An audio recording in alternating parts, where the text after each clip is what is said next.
പിതാവിൻ്റെയും പുത്രൻ്റെയും പരിശുദ്ധാത്മാവിൻ്റെയും നാമത്തിൽ ആമേൻ.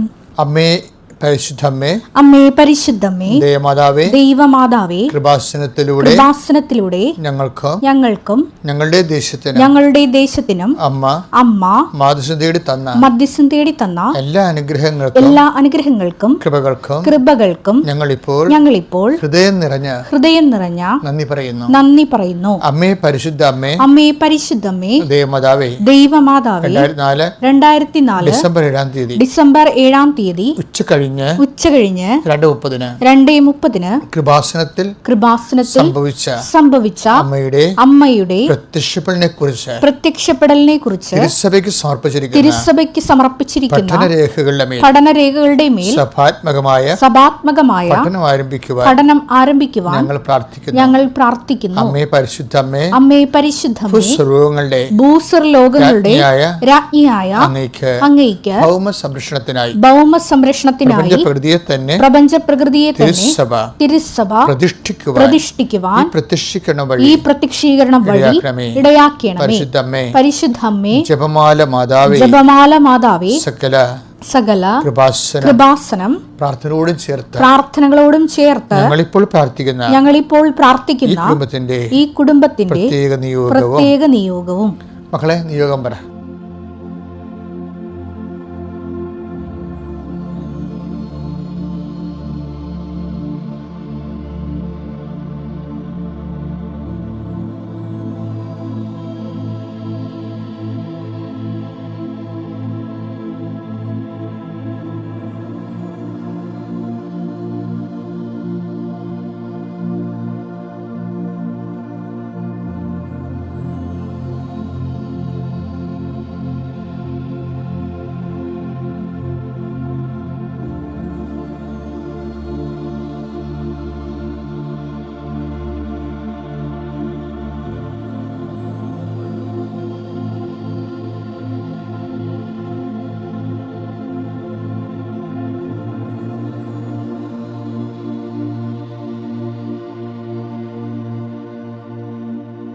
അമ്മയുടെ പ്രത്യക്ഷീകരണത്തിന്റെ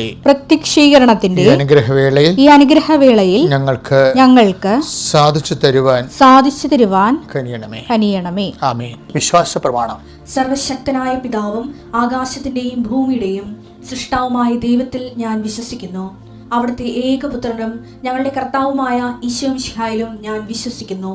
ഈ പുത്രൻ പരിശുദ്ധാത്മാവിനാൽ ഗർഭസ്ഥനായി കന്യകാമറിയത്തിൽ നിന്ന് പിറന്ന് പൊന്തിയോസ് പീലാത്തോസിന്റെ കാലത്ത് പീഡകൾ സഹിച്ച് കുരിശിൽ തറയ്ക്കപ്പെട്ട് മരിച്ച് അടക്കപ്പെട്ട് പാതാളങ്ങളിൽ ഇറങ്ങി മരിച്ചവരുടെ ഇടയിൽ നിന്ന് 3-ാം നാൾ ഉയർത്ത് സ്വർഗത്തിലേക്ക് എഴുന്നള്ളി സർവശക്തിയുള്ള പിതാവായ ദൈവത്തിന്റെ വലതുഭാഗത്തിരിക്കുന്നു. അവിടെ നിന്ന് ജീവിക്കുന്നവരെയും മരിച്ചവരെയും വിധിക്കുവാൻ വരുമെന്നും ഞാൻ വിശ്വസിക്കുന്നു. പരിശുദ്ധാത്മാവിലും ഞാൻ വിശ്വസിക്കുന്നു. വിശുദ്ധ കത്തോലിക്കാ സഭയിലും പുണ്യവാന്മാരുടെ ഐക്യത്തിലും പാപങ്ങളുടെ മോചനത്തിലും ശരീരത്തിന്റെ ഉയർപ്പിലും നിത്യമായ ജീവിതത്തിലും ഞാൻ വിശ്വസിക്കുന്നു. ആമേൻ. സുഖസ്ഥനായ ഞങ്ങളുടെ പിതാവേ, അങ്ങയുടെ നാമം പൂജിതമാകണമേ. അങ്ങയുടെ രാജ്യം വരണമേ. അങ്ങയുടെ തിരുമനസ് സ്വർഗത്തിലെ പോലെ ഭൂമിയിലും ആകണമേ. അന്നു വേണ്ടുന്ന ആഹാരം ഇന്ന് ഞങ്ങൾക്ക് തരണമേ. ഞങ്ങളോട് തെറ്റ് ചെയ്യുന്നവരോട് ഞങ്ങൾ ക്ഷമിക്കുന്നത് പോലെ ഞങ്ങളുടെ തെറ്റുകൾ ഞങ്ങളോടും ക്ഷമിക്കണമേ.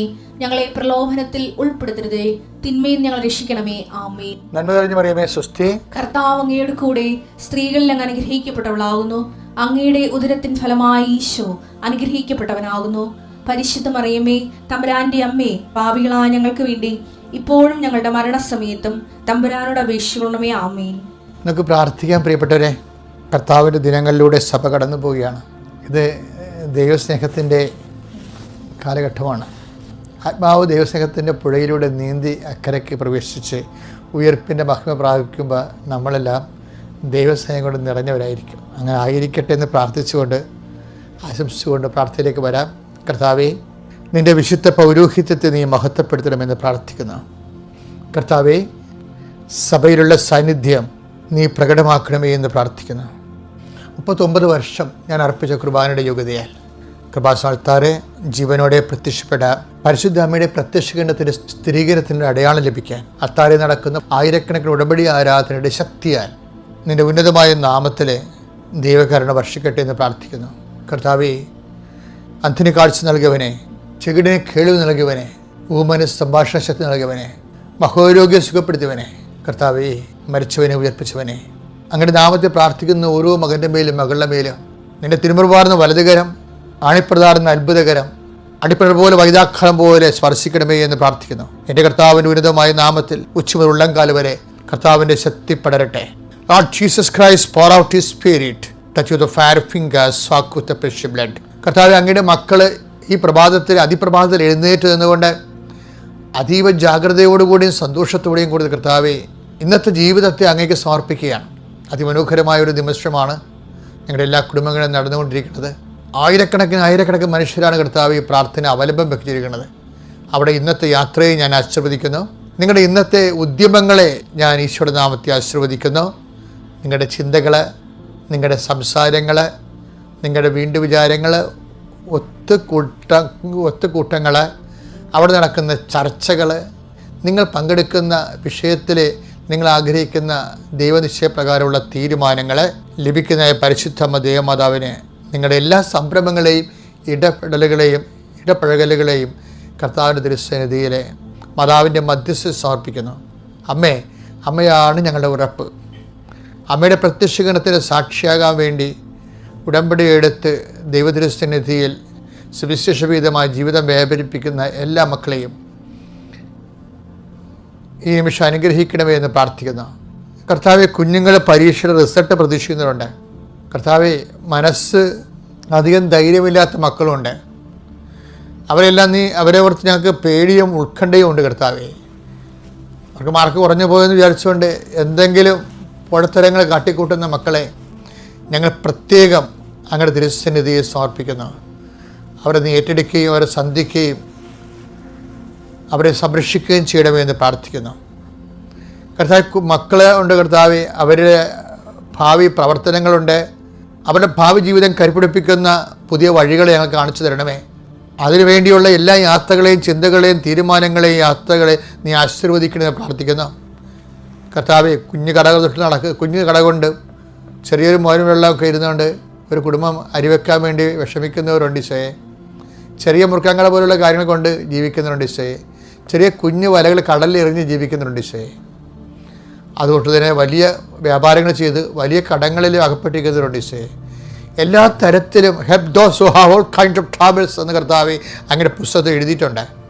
എല്ലാത്തരം ക്ലേശങ്ങൾ ഇരിക്കുന്നവരെ സന്തോഷിപ്പിക്കാനും ആശ്വസിപ്പിക്കുവാനും കർത്താവ് ആ വചനം ഒന്ന് കുറേ 1-4 വചനം അനുസ്മരിച്ചുകൊണ്ട് പ്രാർത്ഥിക്കുന്ന കർത്താവെ, എല്ലാത്തരം വേദന അനുഭവിക്കുന്നവരെ ഈ ഒറ്റ പ്രാർത്ഥന കൊണ്ട് അവർ സന്ധിക്കപ്പെടണം, അവരെ സമാശ്വസിപ്പിക്കപ്പെടണം.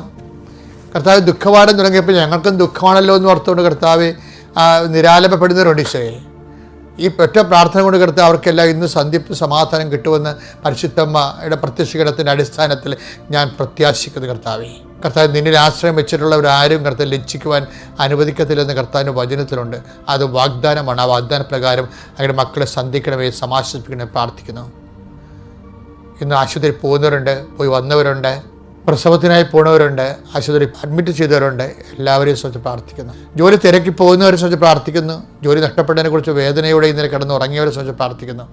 ഇന്ന് അവർ ജോലി അന്വേഷിച്ച് പോകുമ്പോൾ അവർക്കെതിരെ നിൽക്കുന്ന പ്രതിരോധ ശക്തികൾ, ദൈവത്തിലെ നിനക്കെതിരെ നിൽക്കുന്ന പ്രതികാര ശക്തികൾ ഈ പ്രഭാതത്തിൽ കൃപാസാൽത്താരെ ജീവനോടെ പ്രത്യക്ഷപ്പെട്ട പരിശുദ്ധ അമ്മ സർപ്പത്തെ തലകർക്കാൻ വേണ്ടി ദൈവം നിശ്ചയിച്ചിരിക്കുന്ന ദൈവത്തിൻ്റെ സ്വർഗീയ പദ്ധതിയായ പരിശുദ്ധ അവരുടെ മാധ്യസ്ഥത്തിലെ നിൻ്റെ ശത്രുക്കളെ യേശുവിൻ്റെ നാമത്തിൽ നിഗ്രഹിക്കപ്പെടട്ടെ. നീ പോവുക, നിൻ്റെ വഴി യാത്രയിൽ ഞാൻ നിനക്ക് മുമ്പേ എൻ്റെ ദൂതനയക്കുന്ന അളിച്ച കർത്താവിൻ്റെ ദൂതൻ നിനക്ക് മുമ്പേ സഞ്ചരിക്കട്ടെ, നിനക്ക് വേണ്ടി വാദിക്കട്ടെ, നിനക്ക് വേണ്ടി സംസാരിക്കട്ടെ. നീ തിരികെ വരുമ്പോൾ രാത്രി സന്തോഷത്തെ തിരിച്ചു വന്നുകൊണ്ട് ദൈവത്തിലെ വിലയം പ്രാപിക്കാനിടയാകട്ടെ, ദൈവത്തിൽ വിശ്രമം പായിക്കാനിടയാകട്ടെ. നിത്യപിതാവും പുത്രനും പരിശുദ്ധാത്മാവുമായ സർവീശ്വര എന്നേക്കും ആമേൻ. എൻ്റെ മക്കളെ, പീഡാനുഭവത്തിൻ്റെ വാരങ്ങളിലേക്ക് നമ്മൾ ധ്യാനിച്ച് വിശുദ്ധിയും ശക്തിയും പ്രാപിക്കുന്ന കാലമാണിത്. നമുക്ക് എസെക്കിയേൽ 16-7 വാക്യം മുതൽ വായിക്കാം. എസെക്കിയേൽ 16:6-7 ജീവിക്കുക, വയലിലെ ചെടി പോലെ വളരുക. ഇതിന്റെ ആദ്യ ഭാഗങ്ങൾ വായിച്ചേക്കാം. എസെക്കിയേൽ 16:4 മുതലുള്ള തിരുവചനങ്ങൾ. എസെക്കിയേൽ 16:4 മുതൽ തിരുവചനങ്ങൾ. നീ ജനിച്ച ദിവസം നിന്റെ പൊക്കിൾ കൊടി മുറിച്ചിരുന്നില്ല. നിന്റെ പൊക്കിൾ കൊടി മുറിച്ചിരുന്നില്ല. നിന്നെ കുളിപ്പിച്ച് ശുദ്ധി വരുത്തിയില്ല. കുളിപ്പിച്ച് ശുദ്ധി വരുത്തിയിരുന്നില്ല. ദേഹത്ത് ഉപ്പ് പുരട്ടുകയോ പിള്ളക്കച്ചയിൽ പൊതിയുകയോ ചെയ്തിരുന്നില്ല. ഇവയിൽ ഒന്നെങ്കിലും ചെയ്യാൻ ആർക്കും ദയ തോന്നിയില്ല. ജനിച്ച ദിവസം തന്നെ നീ വെറുക്കപ്പെടുകയും വെളിംപ്രദേശത്ത് ഉപേക്ഷിക്കപ്പെടുകയും ചെയ്തു. ഞാൻ നിന്റെ അടുക്കലൂടെ കടന്നു പോയപ്പോൾ നീ ചോരയിൽ കിടന്നുരുളുന്നത് കണ്ട് നിന്നോട് പറഞ്ഞു ജീവിക്കുക, വയലിലെ ചെടി പോലെ വളരുക. നീ വളർന്ന് പൂർണ്ണ യൗവനം പ്രാപിച്ചു. എനിക്ക് ഈ വിശുദ്ധ ഭാരവുമായിട്ട് ഞാൻ സ്വകാര്യമായ ആധ്യാത്മിക ആവശ്യങ്ങൾക്ക് വേണ്ടി കർത്താവിൻ്റെ സ്നേഹത്തെക്കുറിച്ച് ചിന്തിച്ചപ്പോൾ എൻ്റെ മനസ്സിൽ വന്നൊരു വചനമാണിത്. അതായത് നീ ജനിച്ചപ്പോൾ ആരും നിന്നോട് കരുണ കാണിച്ചില്ലെന്ന്. നമ്മുടെ എല്ലാ പ്രാർത്ഥനകളുടെയും പിന്നിലെ കരുണ തോന്നണമെന്നും പറഞ്ഞൊരു മനുഷ്യൻ തൊണ്ട പൊട്ടിക്കാറി ഈ എന്തെല്ലാം പാട്ടുകളാണ് മനുഷ്യൻ പാടുന്നത്. ചില സമയത്ത് നമ്മൾ ആരും നിന്നോട് കരുണ കാണിച്ചില്ലെന്നാണ് കിടക്കണേ. എസെക്കിയേലിൻ്റെ 16:5 ഇപ്പോൾ ദൈവപരിപാലനയുടെ മറ്റൊരു വശമാണ് കരുണ അർഹിക്കാതിരിക്കുക, അല്ല കരുണ ലഭിക്കാതിരിക്കുക എന്നുള്ളത്. നമ്മളെപ്പോഴും ഓർക്കുന്നത് യേശുക്രിസ്തുവിനോട് പിതാവ് കരുണ കാണിച്ചില്ലല്ലോ അതല്ലേ വിശുദ്ധ ഭാരം. എന്താണെന്ന് ചോദിച്ചു കഴിഞ്ഞാൽ പിതാവായ ദൈവം പോലും തൻ്റെ ഏകജാതനോട് കരുണ കാണിക്കാതിരുന്ന കാലത്ത് അവൻ അനുഭവിച്ച് കൂട്ടിയ വ്യാകുലങ്ങളാണ് അല്ലേ. പക്ഷെ എന്താണ് ഇതിന് അവസാനം പറയുന്നത് എന്താണ്? ഞാൻ ഈ ഏലോ ലാമ സബക്താനി, എൻ്റെ ദൈവമേ എന്തുകൊണ്ട് ഉപേക്ഷിച്ചെന്നൊക്കെ ചോദിക്കും. പക്ഷെ അതിൻ്റെ അനുഭവത്തിൻ്റെ വെളിയിൽ ചോദിക്കുന്നതാണ്, ഞാൻ നിന്നെ ഉപേക്ഷിച്ചില്ല, നീ അങ്ങനെ ചോരയിൽ കിടന്നുരുള്ളെന്ന് കാണുമ്പോഴും ഞാൻ നിൻ്റെ അടുത്ത് കൂടി കടന്നുപോയെന്ന്. അപ്പം അതിൻ്റെ അർത്ഥം എന്താണ്? കർത്താവിൻ്റെ പ്രാർത്ഥന കുരിശിൽ കിടന്നുള്ള ഏലോ ലാമ സബക്താനി എന്ന് പ്രാർത്ഥിക്കുമ്പോഴും പിതാവായ ദൈവം അത് അനുഭവിച്ച് കൊടുത്തുകൊണ്ട് അരികിൽ നിൽക്കുന്നുണ്ടായിരുന്നു. എൻ്റെ അർത്ഥം ആധ്യാത്മികതയിൽ, അതായത് ബലമുള്ള ആധ്യാത്മികതയാണ് ദൈവം ആഗ്രഹിക്കുന്നത്. ചില സമയത്ത് ചില ക്ലേശങ്ങൾ നമുക്ക് ദൈവം കൽപ്പിച്ചു നൽകും.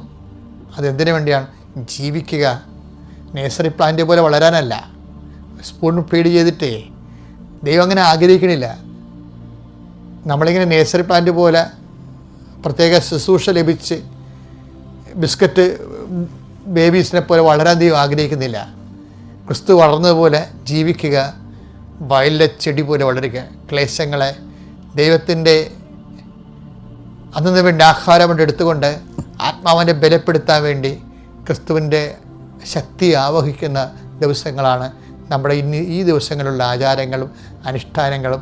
അതുപോലെ തന്നെ ജീവിത ക്ലേശങ്ങളോടുള്ള നിശ്ചയദാർഢ്യത്തോടെ ക്രിസ്തു സഹജമായ നമ്മുടെ ആഭിമുഖ്യങ്ങളും. അതിലൂടെ നമ്മളും വളരും. എങ്ങനെ? നേഴ്സറി പ്ലാന്റ് പോലെയല്ല, ജീവിക്കുക, വയലിലെ ചെടി. ആരും സംരക്ഷിക്കാനില്ല, ആരും വെള്ളം കോരി തരാനില്ല, ആരും വളമിടാനില്ല, ആരും വേലി കെട്ടാനില്ല. എങ്കിലും അവൻ നമ്മൾ മുന്നോട്ട് പോകും. അവൻ മടന്നു പോയില്ല. അവനെ യൂദാ ചുറ്റിക്കൊടുത്തു, അവൻ മുന്നോട്ട് പോയി. അവനെ പത്രോസ് തള്ളിപ്പറഞ്ഞു, അവൻ മുന്നോട്ട് പോയി.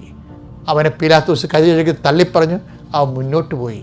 അവൻ്റെ ചങ്കലി കുത്തി, എന്നിട്ടും അതിൽ നിരത്തവും വെള്ളവും ചൊരിഞ്ഞുകൊണ്ട് അവൻ മുന്നോട്ട് പോയി, പിതാവിൻ്റെ ഇഷ്ടം നിറവേറ്റിക്കൊണ്ട് മഹത്വ കിരീടം ചൂടാൻ. ഇത് യാത്രയാണ്. മഹത്വത്തിലേക്കുള്ള യാത്ര സഹനത്തിലൂടെ നമ്മൾ ജയിക്കും. പിതാവിൻ്റെയും പുത്രൻ്റെയും പരിശുദ്ധാത്മാവിൻ്റെയും നാമത്തിൽ ആമേൻ.